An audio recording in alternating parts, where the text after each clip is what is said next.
My brother drove recklessly, often drunk, crashed into a tree, and our parents covered it up, then demanded I pay $14,500. Hey Reddit, so my parents got my golden child brother a Tesla and then attempted to blame me after he crashed it. Buckle up, because this is going to be the most shocking family betrayal story you've read all week. So, since I was a child, I, 24 male, have had the worst luck in my family. My parents see my younger brother, Tristan, 21 male, as the golden child, capable of doing no wrong. The partiality in our household is so evident that it would make a sitcom writer blush. I'm not even exaggerating, this is straight up everybody loves Raymond material. Let me break it down for you.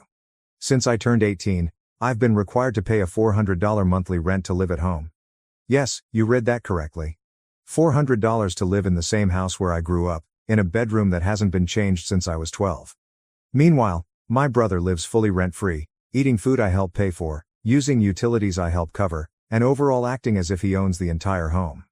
When I finally had the courage to call out this obvious BS, my parents attacked me with the typical nonsense that parents employ when they realize they don't have a true explanation. The double standards do not end there. When I was in high school, I had to keep a 3.8 GPA while working weekends at a nearby hardware store. I was not permitted to attend parties since I needed to focus on my future. Tristan? This guy barely completed his classes, never worked during high school, and was permitted to party every weekend since he's just being social and needs to enjoy his youth. Every accomplishment of mine received a half-hearted compliment, whereas Tristan was commended for putting forth the bare minimum effort. I labored more than 40 hours each week at my soul-crushing corporate job only to save enough money to leave this hellhole. My objective has been to save enough for a quality apartment and the first and last month's rent, but every time I get near, some inexplicable family emergency arises. And guess who is supposed to help out? I graduated from college 3 years ago. I worked part-time while taking a full course load, graduated with honors, and found a job within 2 weeks of graduation. What is my reward for this achievement? A half-hearted congratulations text with a $50 Applebee's gift card. There is no party, celebration supper, or anything. Simply put, here's some mediocre chain restaurant cuisine, now keep paying your rent. Tristan finished this month with a strong 2.4 GPA following 6 years of what I guess was professional beer pong training. This guy changed his major 3 times, failed many classes that he had to repeat, and essentially treated college as an extended vacation with occasional paper writing assignments. And how did my folks celebrate his lousy achievement? They purchased him a Tesla Model 3 Performance. Not the standard model, but the $60,000 plus option with all the bells and whistles. Premium sound system, the works. I still recall the day they handed it to him. We were all gathered in the driveway, when my father handed Tristan this small box. Inside are the keys to the dazzling white Tesla sitting across the street. Tristan starts freaking out and dancing around like he's won the lotto, while my mother shoots around 500 photos for Facebook. My father looks at me, notices my expression, and says, "Don't be jealous. Your brother deserves this after working so hard." What exactly are you working hard at? Beer pong championships? When I mentioned that I graduated with honors in 4 years despite working and earning nothing, my mother had the gall to comment, "Well, college was easier for you. Tristan really struggled. He struggled to get out of bed before noon and remember who he was dating that week." I could go on for hours on the obvious partiality, but you get the point. My entire life, I've been treated as a second-class person within my own family. Tristan's entire personality was transformed the moment he received the Tesla. I am not even kidding. Dude couldn't go 5 minutes without discussing his whip or sharing Instagram stories from the dashboard. The car was no longer merely a mode of mobility for him. It had become his entire personality. Tesla Bro was born, and it was as annoying as it sounds. Every night, he would arrive home at 2 a.m., from whatever bar he was at and rev the engine in the driveway like a true tool. Yes, I understand that Teslas do not have engines to rev, but this dip would floor the acceleration back and forth in our driveway, producing that electric whirring noise at full blast. He'd wake up the entire neighborhood since, obviously, sleep is reserved for peasants who don't own the electric automobiles that Daddy purchased. The youngster drove like he was auditioning for Fast and Furious 27. Electric Baloo, driving down residential streets where children play, performing donuts in grocery store parking lots, and recording those TikTok videos where people pretend to sleep while their Tesla is on autopilot. Every time I suggested that treating public highways like his personal racetrack wasn't the best idea, he'd smirk and tell me to quit being such a buzzkill, bro. I even saw him drive intoxicated several times. This wasn't just being a douche, it was actively hazardous to those around him. I offered to be his designated driver several times or to call him an Uber, but he declined. The automobile basically drives itself, bro. Except that autopilot does not magically eliminate the effects of drinking on your judgment and reaction time. His friends fared no better. They would pack into the Tesla, usually 4 or 5 of them, all equally wasted, and go on a joyride. Their words, not mine. I warned them all several times that something horrible was about to happen. I also warned my parents. Everyone urged me to mind my own business. My mother genuinely said, and I'm quoting exactly here, "You're just jealous you don't have friends who want to have fun with you." Yes, Mom, I'm quite envious since I don't have buddies who wish to die in a catastrophic crash or kill innocent people. You caught me. With each passing day, Tristan became more reckless. The videos become more dangerous. The speeds increased. It wasn't a matter of whether something would happen, but when. Everyone, except me, appeared utterly unaware of what was about to happen. But then the inevitable occurred. On a Thursday night, I was in my room working when I heard my parents' door bang open at 3 a.m. There was frenzied talking in the hallway, followed by my father's car starting and rushing away. I found my mother downstairs, looking as if she had seen a ghost. When I asked what was going on, she murmured something about, "Your brother had a little accident with the Tesla, and that my father had gone to pick him up. A minor collision." That's family code for a catastrophic blunder that they're already plotting how to avoid. Around 4:30 a.m., I heard my father's car arrive into our driveway. I went to the front window and saw him almost pulling Tristan along the walkway. He could barely walk, was missing a shoe, and had what seemed to be dried blood on his forehead. My father was desperately shushing Tristan as he slurred, "Tree came out of nowhere, man." It turns out that Golden Boy wrapped his Tesla around a tree after leaving a bar. Isn't that shocking? Who could have expected this absolutely unpredictable incident, which I had been warning everyone about for weeks? By some miracle, he was not gravely injured, only a gash on his forehead and possibly some bruises from the airbag. However, the Tesla was nearly destroyed. Front end was smashed in. Airbags were deployed. The windshield cracked. The whole 9 yards. They escorted him to his room as if he were a baby who had stayed up past bedtime rather than a grown-ass man who had just committed a crime. I didn't get the complete story until the following morning. Tristan had been to the Rusty Nail. He got completely inebriated with his equally intelligent companions and then concluded that driving was an excellent idea. His friends, these stand-up citizens, appear to have encouraged this scheme, with one even video Tristan doing shots and then twirling his Tesla key, saying, "Let's see what this baby can really do." On his way home, he turned an extremely fast corner, lost control, jumped the curb, and plowed into a large oak tree owned by a poor homeowner. My father arrived ahead of the police. According to my mother's whispered phone call to my aunt, which I completely overheard, my father handled the situation with the homeowners. I have no idea what he promised them, but knowing my father, it was not cheap. He probably wrote them a check right away and forgot about it. The true mystery was how he persuaded them not to report the incident to the police. They had the Tesla towed to our garage, where it sat like a massive metal middle finger. The front end had entirely caved in. The hood collapsed like an accordion. Both airbags had deployed, leaving a strange powder residue across the interior. The windshield was a spiderweb of cracks, and one of the front wheels was deformed at an angle that was clearly not factory standard. It was now a $60,000 paperweight. The garage door remained closed. 2 days after the accident, my parents arranged a family meeting in the living room. Throughout the history of family meetings, no one has ever been called to deliver good news. Nobody ever calls a family meeting and says, "Hey, we're all going to Disney World." So, I entered the living room. My parents were seated on the couch, making those serious faces you see when someone is ready to beg for a favor. Tristan slouched in the armchair, swiping through his phone as if the entire situation was a little inconvenience, diverting his attention away from his crucial TikTok perusing. The bruise on his face had turned a gorgeous shade of yellow-purple, which actually complemented his attractiveness. My father cleared his throat and looked at me with that fake serious expression he has when he's going to say something absolutely absurd but wants to appear logical and fair. He has a routine that includes straightening his back, clearing his throat, and clasping his hands together. It's like watching a nervous actress practice for a scene. "Son," he called out. "We've looked into the damage to Tristan's car." He said it as if Tesla had acquired a cold. "The insurance won't cover it because..." He trailed off, visibly uneasy. "Because he was driving drunk," I concluded for him. My mother gave me a look that could curdle milk. "Don't be dramatic. He'd only had a few drinks." Right. After a few beers, he was unable to walk straight or construct intelligible sentences when he returned home. In my mother's world, Anything less than being completely unconscious is considered a couple beers. My father continued as if I had not spoken. The point is, repairs are going to cost around $18,000, and we think it's only fair that we all chip in as a family. I actually laughed aloud, believing it was a joke. I then knew they were serious. They had the audacity, the ultimate brass balls, to ask me to assist pay for repairs on a car that I don't own, don't drive, and was damaged because he chose to drive drunk and smash it. I couldn't believe what I heard.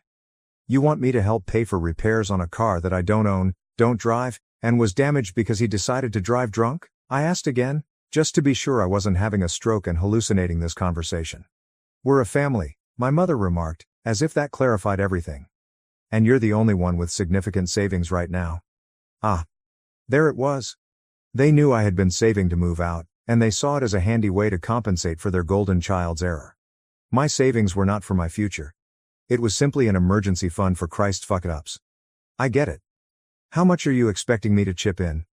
I said, using air quotes around chip in because we all knew that meant pay for the most of it. My father had the decency to appear slightly uncomfortable. Well, your mother and I can put in about $3,000 from our emergency fund. Tristan has about $500 saved up. LOL. Of course, Tristan only had $500 to his name, despite never having paid rent or expenses. That money was undoubtedly set aside for marijuana and whatever pricey streetwear brand he was into that month. So you want me to pay the other $14,500? I completed for him. It was not a question. My dad nodded, happy that I understood. We'll figure out a payment plan. Maybe $1,000 a month until it's paid off. We know you've been saving up. Tristan finally looked up from his phone and added, it's not like you need a fancy apartment anyway. You're always working. The chutzpah of this child could power a small city. He smashes his Tesla, the one I cautioned him not to drive drunk in, and then gives me financial advice on how I should spend my hard-earned money. I got money by working 2 jobs and paying rent to my own parents. That was when I lost it. I laughed again, but not in a good way. It was the kind of chuckle you have when something is so ridiculous that you can't be furious about it anymore. I'm not giving you a single cent for this, I stated, looking each of them in the eyes. Tristan crashed the car because he was driving drunk, and he should be grateful he's not sharing a cell with some guy named Bubba right now. This is his problem, not mine. My parents looked at me as if I had suggested sacrificing the family dog. After everything we've done for you, my mother began, her voice shaking in that manipulative tone she'd honed over the years. The Guilt Trip Express was departing the station. What have you done for me exactly? I was wondering. Made me pay rent while he lives free? Given him a Tesla while I drive a car that's older than his driver's license? Constantly dismissed my accomplishments while celebrating his mediocrity. Please, elaborate on all you've done for me that justifies me paying for his drunk driving accident. My father's face got that distinct shade of red that only comes when someone questions his authority. You will contribute to fixing your brother's car. End of discussion. I stood up, surprised at how peaceful I felt. No, I won't. End of my discussion. The expressions on their faces were priceless. They were so used to me giving in, to being the responsible one who makes sacrifices for the family, that they couldn't accept this new version of me who wasn't going to give up.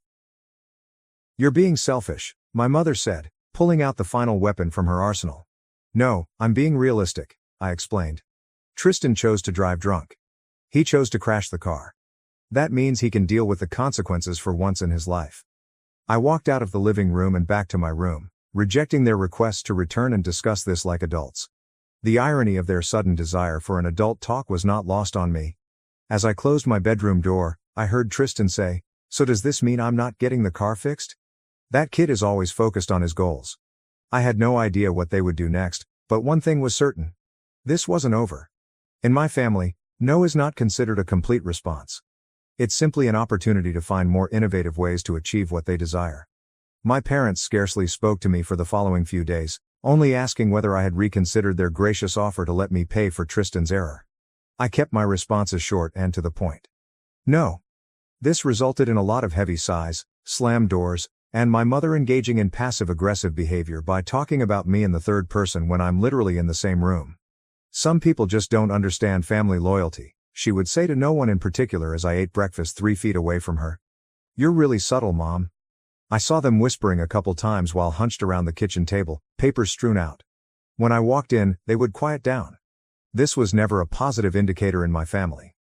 When people stop talking when you walk into a room, you can bet your ass they're talking about you, and not in a way that suggests they're arranging his surprise party. Friday night, I arrived home from work to find my father on the phone with an insurance company representative. He was speaking in his professional voice, which he uses to persuade others that he isn't a liar. I heard language like complete coverage and vandalism claims before he noticed me and took the call into his office. Vandalism claim? That was new. Drunk driving into a tree is not considered vandalism, unless the tree filed charges. I assumed they were grasping at straws, hoping to find some way to get the insurer to pay. Good luck with it. Insurance firms hire entire departments whose sole responsibility is to find reasons not to pay claims. But, whatever. Not my circus, not my monkeys. Saturday morning, setup. Saturday morning began with a boom, literally. I was jerked awake at 7 a.m. It sounded like someone was bashing the crap out of a metal trash can. I stumbled out of bed and looked out my window, which overlooked our driveway, but I saw nothing strange. The noise had stopped. I assumed it was just the garbage collectors being overly aggressive and went back to bed. Approximately 1 hour later, all hell broke loose. I awoke to shouts from the garage. I put on some sweatpants and headed downstairs to see Tristan standing in the open garage, my parents behind him. All three were staring at the Tesla. The car was significantly more damaged than before. And I don't mean a bit more damaged, it appeared that the Hulk had a particular vendetta against it. The windshield had entirely smashed. All of the windows were broken. There were significant damages in the doors and hood. The side mirrors were dangling from cables. One of the headlights had just disappeared. Everything was almost impressive how completely ruined everything was. What the hell happened? I questioned, completely perplexed. Sure, the automobile was messed up from the incident, but this was on another level. Tristan whirled around, his face flushed with apparent wrath. Like you don't know? You did this? I actually laughed.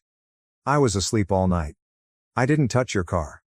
My father held up something, a baseball bat. My baseball bat. From my high school days. The one I kept in my closet as a reminder of when I played.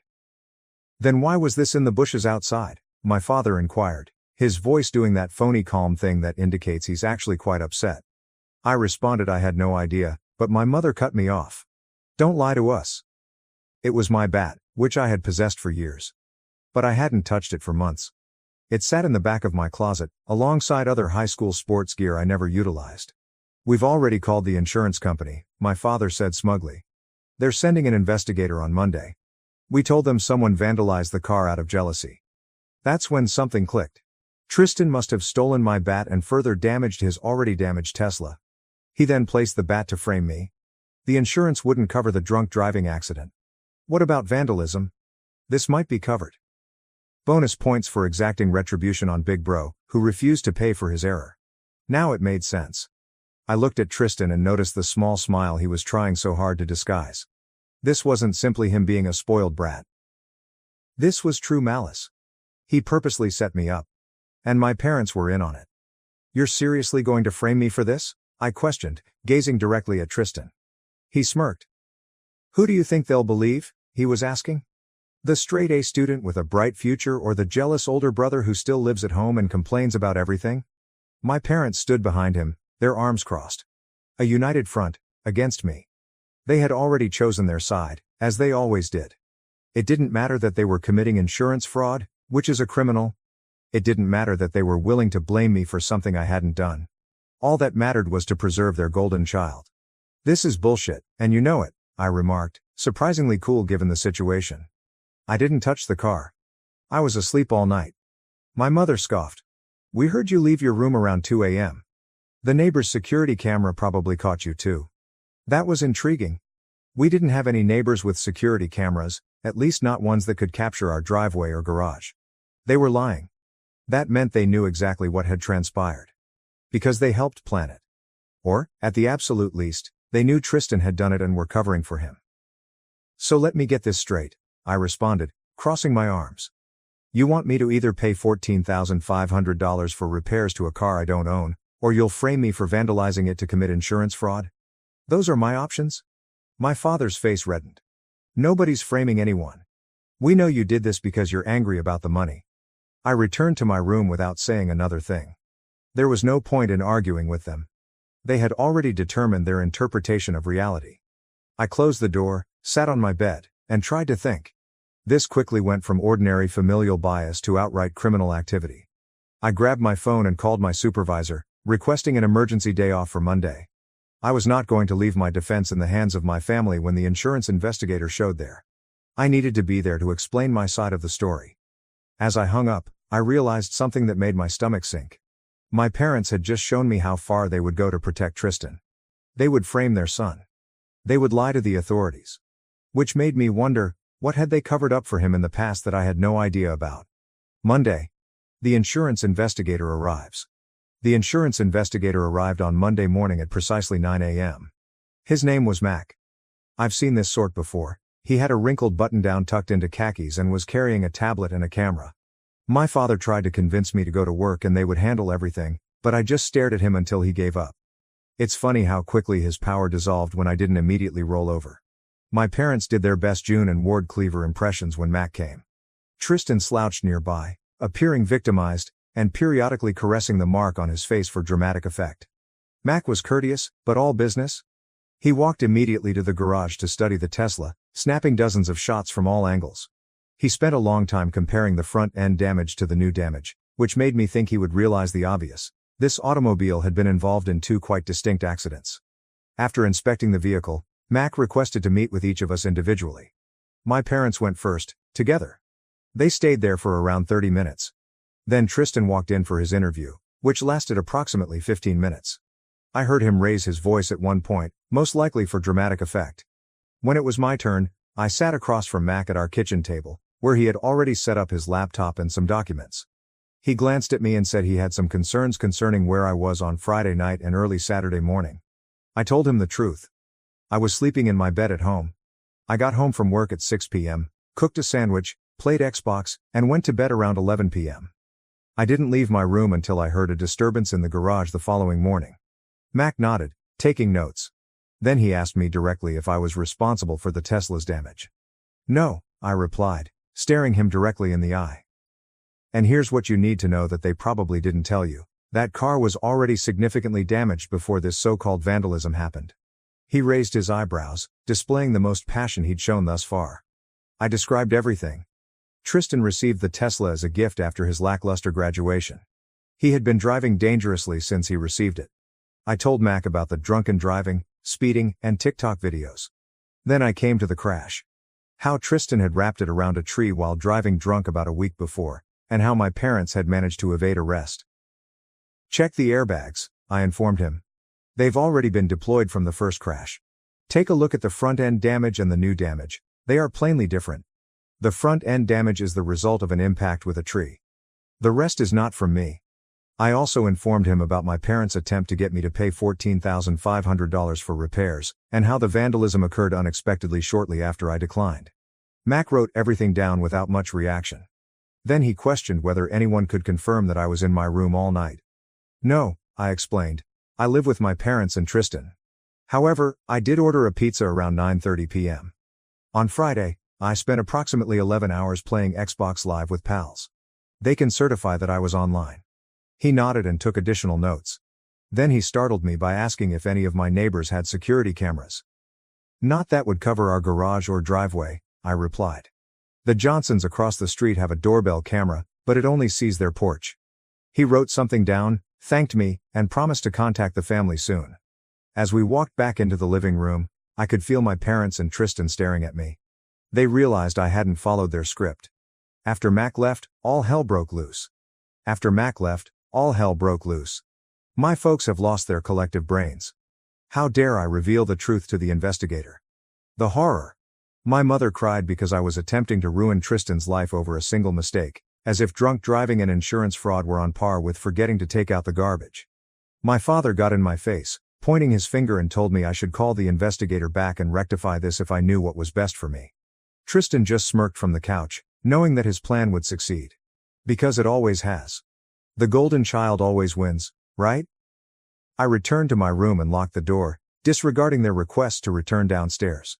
For the next 2 days, I went to work, returned home, went directly to my room, and closed the door. I ordered delivery meals and only came out once I realized they were asleep. It was like living in a hostile foreign country where I didn't understand the language and everyone despised me. Wednesday. A text from Mac. On Wednesday afternoon, I received a text from an unknown number. "This is Mac with State Farm Insurance. Please meet me on Main Street at 4 p.m. today. I have a few follow-up questions." I replied back to say I'd be there. I did not notify my family where I was going. I left work and headed straight to Starbucks. Mac was already present, seated at a corner table with his laptop and stack of papers. He motioned me to sit down. "I wanted to talk to you away from your family," he continued with a low voice. "We've uncovered some inconsistencies in the claim." Mac turned out to be more thorough than my family had anticipated. He'd scoured the neighborhood for security footage, and discovered anything. Last month, the neighbors 2 doors down installed a new security system featuring a wide-angle camera that covered the majority of the street. And guess what it caught? At 2:13 a.m. on Saturday morning, Tristan took my baseball bat from my car's trunk, where I kept sports equipment, and drove off in his already damaged Tesla. The video saw him carefully breaking every window, denting the hood and doors, and even pulling off one of the side mirrors. Max slid his tablet across the table, showing me the footage. There was my brother. At 2 a.m., staging the entire thing. It was so apparent and humorous. "I've been doing this job for 15 years, Mac blurted out. "And this is one of the dumbest frame jobs I've ever seen." He then informed me that he had previously reported the facts to his superiors at the insurance firm. They denied the claim and referred the case to their fraud department. He had also contacted the local police, who wanted to talk with both me and Tristan. "The police officer will be here in about 10 minutes, Mac continued. "And I wanted to let you know before they contact your family. Given the circumstances, I thought you might like to speak with them separately."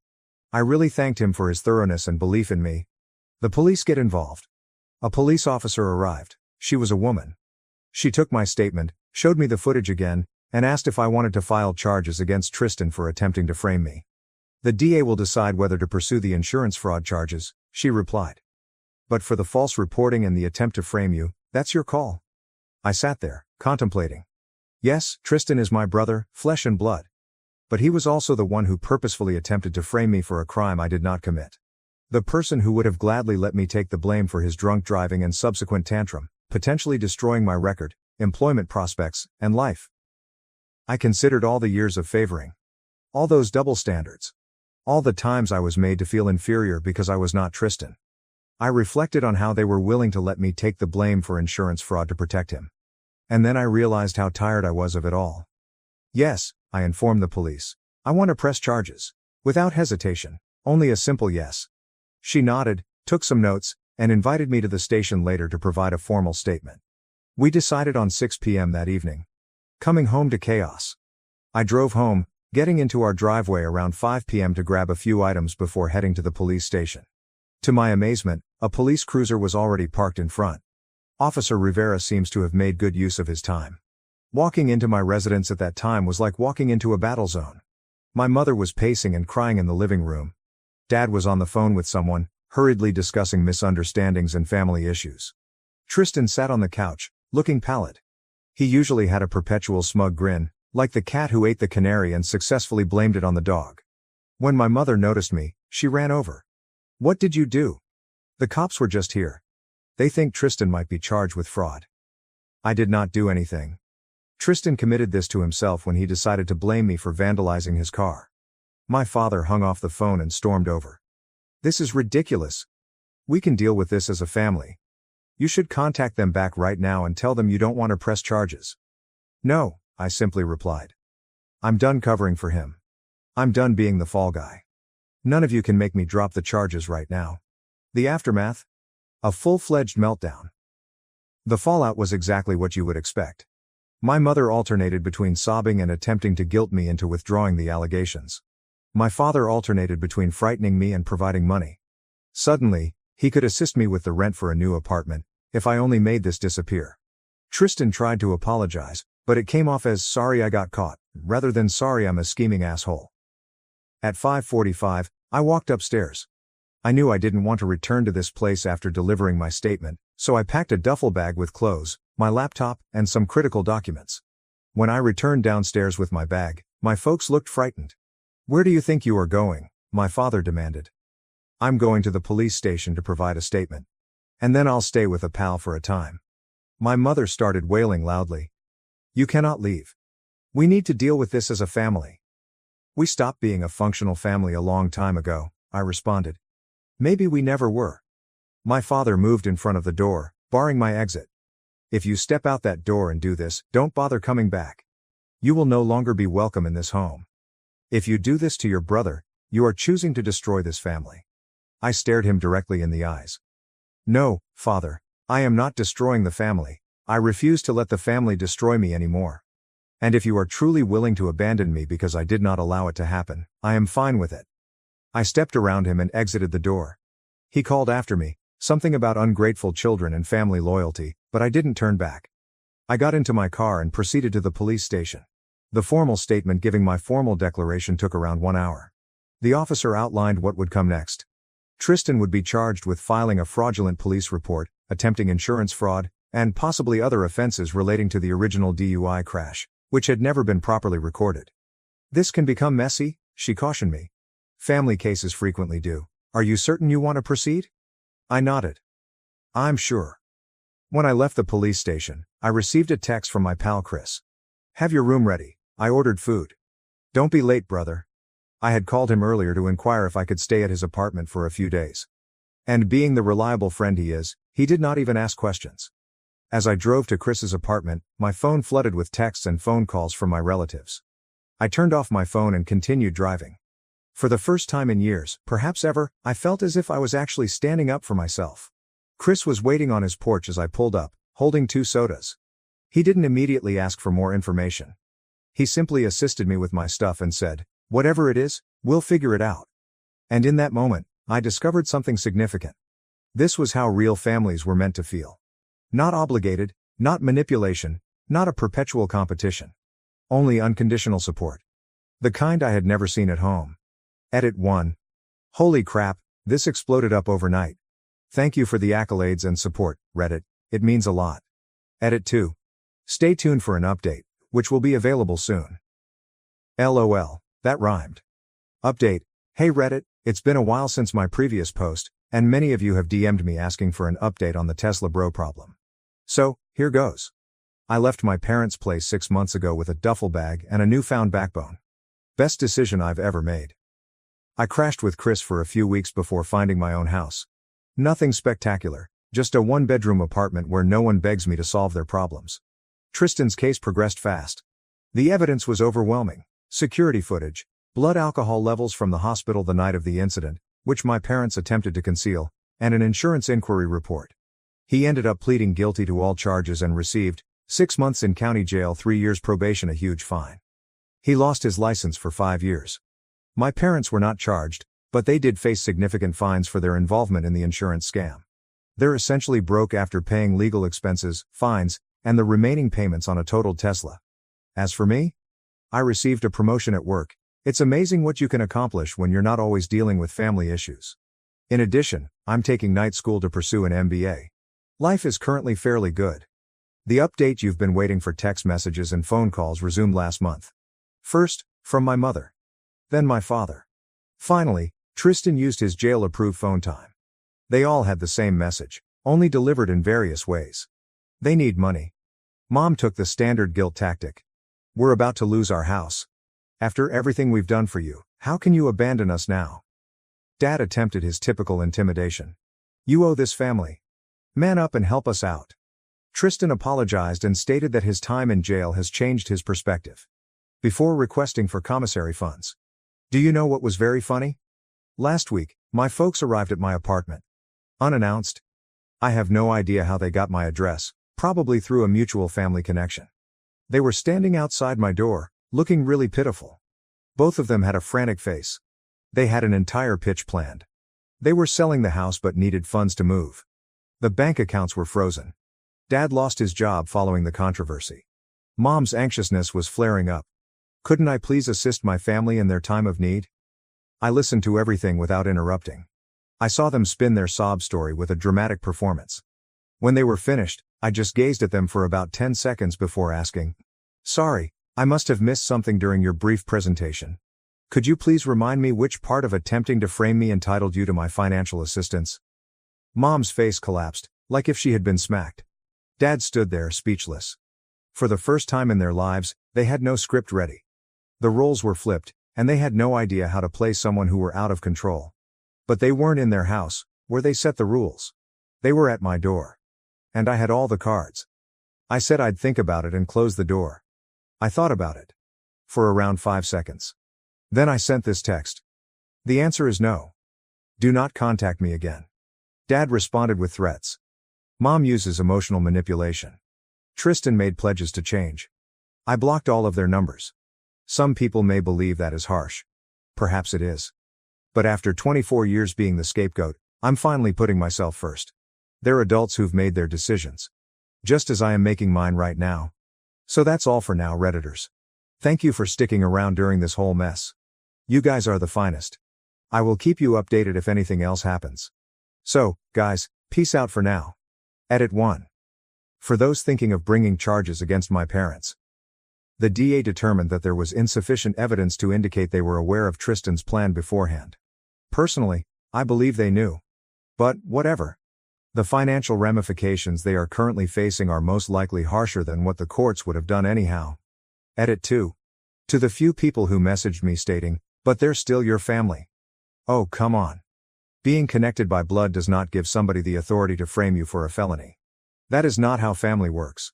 That's how prison gangs operate. LOL, that rhymed. Update. Hey Reddit, it's been a while since my previous post, and many of you have DM'd me asking for an update on the Tesla bro problem. So, here goes. I left my parents' place 6 months ago with a duffel bag and a newfound backbone. Best decision I've ever made. I crashed with Chris for a few weeks before finding my own house. Nothing spectacular, just a one-bedroom apartment where no one begs me to solve their problems. Tristan's case progressed fast. The evidence was overwhelming. Security footage, blood alcohol levels from the hospital the night of the incident, which my parents attempted to conceal, and an insurance inquiry report. He ended up pleading guilty to all charges and received 6 months in county jail, 3 years probation, a huge fine. He lost his license for 5 years. My parents were not charged, but they did face significant fines for their involvement in the insurance scam. They're essentially broke after paying legal expenses, fines, and the remaining payments on a totaled Tesla. As for me, I received a promotion at work. It's amazing what you can accomplish when you're not always dealing with family issues. In addition, I'm taking night school to pursue an MBA. Life is currently fairly good. The update you've been waiting for: text messages and phone calls resumed last month. First, from my mother. Then my father. Finally, Tristan used his jail-approved phone time. They all had the same message, only delivered in various ways. They need money. Mom took the standard guilt tactic. We're about to lose our house. After everything we've done for you, how can you abandon us now? Dad attempted his typical intimidation. You owe this family. Man up and help us out. Tristan apologized and stated that his time in jail has changed his perspective. Before requesting for commissary funds. Do you know what was very funny? Last week, my folks arrived at my apartment. Unannounced. I have no idea how they got my address, probably through a mutual family connection. They were standing outside my door, looking really pitiful. Both of them had a frantic face. They had an entire pitch planned. They were selling the house but needed funds to move. The bank accounts were frozen. Dad lost his job following the controversy. Mom's anxiousness was flaring up. Couldn't I please assist my family in their time of need? I listened to everything without interrupting. I saw them spin their sob story with a dramatic performance. When they were finished, I just gazed at them for about 10 seconds before asking, "Sorry, I must have missed something during your brief presentation. Could you please remind me which part of attempting to frame me entitled you to my financial assistance?" Mom's face collapsed, like if she had been smacked. Dad stood there speechless. For the first time in their lives, they had no script ready. The roles were flipped, and they had no idea how to play someone who were out of control. But they weren't in their house, where they set the rules. They were at my door. And I had all the cards. I said I'd think about it and close the door. I thought about it. For around 5 seconds. Then I sent this text. The answer is no. Do not contact me again. Dad responded with threats. Mom uses emotional manipulation. Tristan made pledges to change. I blocked all of their numbers. Some people may believe that is harsh. Perhaps it is. But after 24 years being the scapegoat, I'm finally putting myself first. They're adults who've made their decisions. Just as I am making mine right now. So that's all for now, Redditors. Thank you for sticking around during this whole mess. You guys are the finest. I will keep you updated if anything else happens. So, guys, peace out for now. Edit 1. For those thinking of bringing charges against my parents, the DA determined that there was insufficient evidence to indicate they were aware of Tristan's plan beforehand. Personally, I believe they knew. But, whatever. The financial ramifications they are currently facing are most likely harsher than what the courts would have done anyhow. Edit 2. To the few people who messaged me stating, "But they're still your family." Oh, come on. Being connected by blood does not give somebody the authority to frame you for a felony. That is not how family works. That's how prison gangs operate. Thank you for watching. If you haven't subscribed yet, please do so and hit the notification bell to stay updated with more shocking real-life stories happening around you.